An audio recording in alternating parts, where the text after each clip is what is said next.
5 games unbeaten. Into the penalty area, Ruben Amarim with the chance and scores for Manchester United! What a start after 60 seconds! 12 goals scored. Manchester United are playing with no nerves. I think of course it's really important. I don't have many wins in Manchester, so this is really important. It's back-to-back, like you said, is an Anfield. That is really important. After Manchester United's first 5-match unbeaten run since February of 2024, the story around Ruben Amorim has flipped. Nobody's arguing about his 3-4-3 anymore. Nobody's saying he needs to change, because the system he refused to abandon finally works. Harry Maguire! Manchester United's big game player does it again! Yet, when comparing this season's performances to those that led last season's horrendous 15th place finish, it's clear that while his system remains, other facets of his tactics are evolving to better suit the players he has. So how did Amorim take a system everyone doubted and turn it into United's biggest weapon?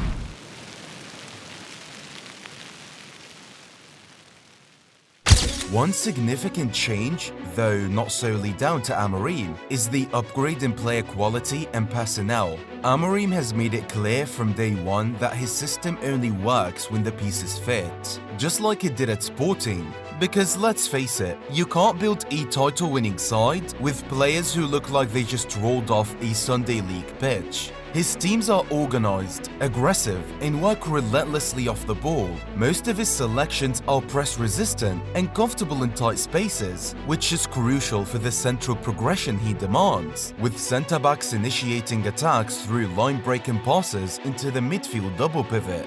When central routes are blocked, Amorim engages the wing-backs. While they're primarily instructed to push high and form a front five, they drop deep when needed to support midfield under pressure. That brings us to present-day United. With summer signings of Bryan Mbeumo, Matheus Cunha and Benjamin Šeško, Amorim now has forwards who actually follow instruction, a complete contrast from last season's trio of Højlund, Garnacho and Rashford, especially the latter two, who often looked like they were playing from a different script entirely. Given the lack of midfield reinforcements, it's easy to see why Brunofernandes and Casemiro remain his preferred double pivot. Both can hit quick diagonals with precision, a key part of Amorim's transitional play. The likes of Kobbie Mainoo and Manuel Ugarte might offer mobility, but they lack that defensive structure and passing range Amorim prioritizes. Perhaps more importantly, this is the first time United have had a proper pre-season under Amorim. With no European fixtures, the squad has trained like a regiment, adapting to a new drill, repetition, synchronization, anticipation. Every movement rehearsed until it becomes instinct. We're now seeing that on the pitch, rotations feel rehearsed, coordinated, alive. Mbeumo covering at the right wing when Amad drives forward, or Dalot sliding into left centre-back when Shaw pushes up. It's all connected. And with this newfound rhythm, United's play is faster, sharper, and far more direct. The slow, hesitant build-up from last season is gone. But with that comes a new question, one that could define how far this team can actually go. By the way, if you're enjoying the video so far, we'd be incredibly grateful if you subscribed. Your support helps us grow and continue creating the content you love. If last season was about learning control, this one is about mastering chaos. With the right players finally in place, Amorim's United play faster, sharper and far more direct, cutting out the slow, hesitant build-up that haunted them last season like a virus in the bloodstream. But as with everything in football, precision separates progress from collapse. Playing long to escape the press works, until your forwards are isolated or the second ball falls to the wrong shirt. Fail to connect those transitions, and you're not progressing play, you're gifting possession. It's a delicate balance. One mistimed run, one loose pass, and structure turns into exposure. Even Pep Guardiola once warned, verticality without preparation is just losing the ball faster. Amorim seems to have taken that personally. His version of direct football is measured, not reckless. calculated chaos with discipline. Much has been said about Premier League teams returning to more transitional football, from Postecoglou's high wire line to De Zerbi's bait and press, but even in that crowd, United stand apart. They have attempted the third most long balls in the league. Last year, they were the 5th slowest attack in build-up speed. Now, they're the 8th fastest. Only Brentford and Aston Villa play longer on average, but neither combine that directness with this level of defensive control. That control begins at the back. Amorim's back three, once hesitant to step into midfield, now defend on the front foot, pressing, tracking, and intercepting through multiple phases. Against Brighton, Luke Shaw, somehow still standing after years of injuries, read a loose touch from Georgina Rutter like he chess played 2 moves ahead, stealing possession and launching the attack that led to Casemiro's goal. And it's not just verticality. No team in the league has switched play more than United.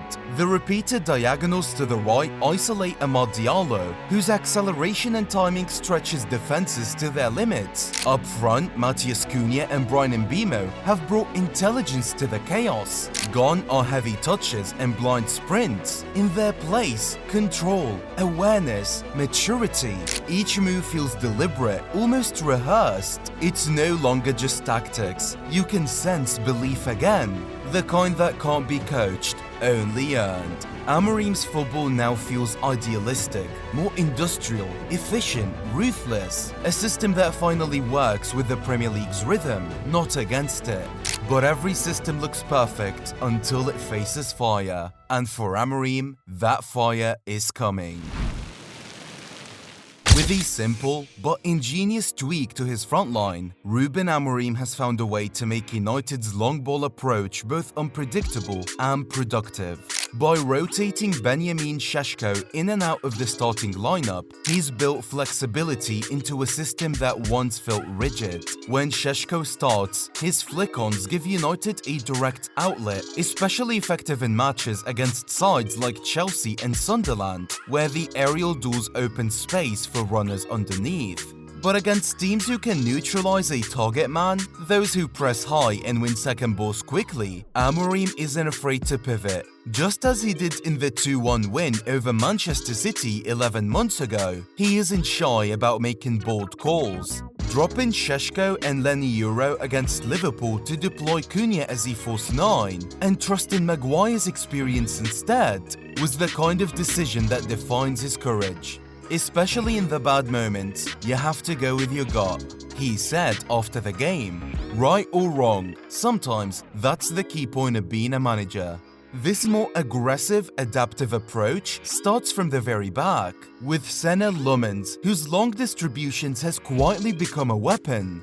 Against Liverpool, he attempted 45 long passes. Against Brighton, 34, the most by any Premier League goalkeeper in a single match since last season. United now average 23.2 long goalkeeper passes per 90 minutes, a staggering 76% increase from last season.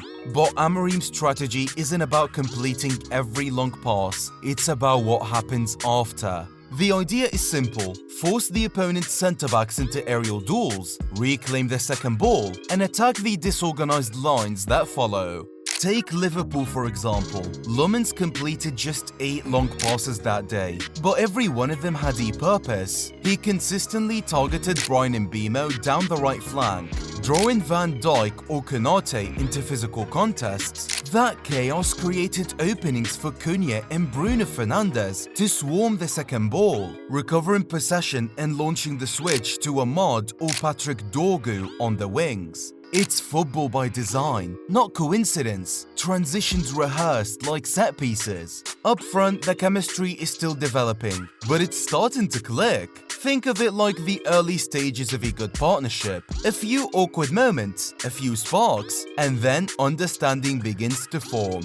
Šeško's speed and aerial presence make him the perfect reference point for Amorim's vertical play, while Cunha and Mbeumo add the aggression and control that tie everything together. Their presence has restructured the attack. Wingbacks now push higher without leaving gaps, midfielders connect quicker, and the ball travels forward with intent. Add to that Senna Lummens, who has brought composure to a position that used to breed panic, and you begin to see why Ineos's summer recruitment suddenly looks inspired. This isn't Route 1 football, it's Route 1 with a blueprint, a deliberate evolution that's turning Amorim's ideas from theory into threat. Everything we've discussed so far connects back to one thing: Amorim's redefinition of control. It's not about having the ball anymore, it's about where you have it. United's touch map tells the story best. Only 30% of their total touches now occur deep inside their own half, their second lowest share in the league, behind only Arsenal. That's not a coincidence, it's the direct outcome of Amorim's shift towards long distribution and faster transitions. Last season, United averaged 5.4 turnovers per game in their defensive third.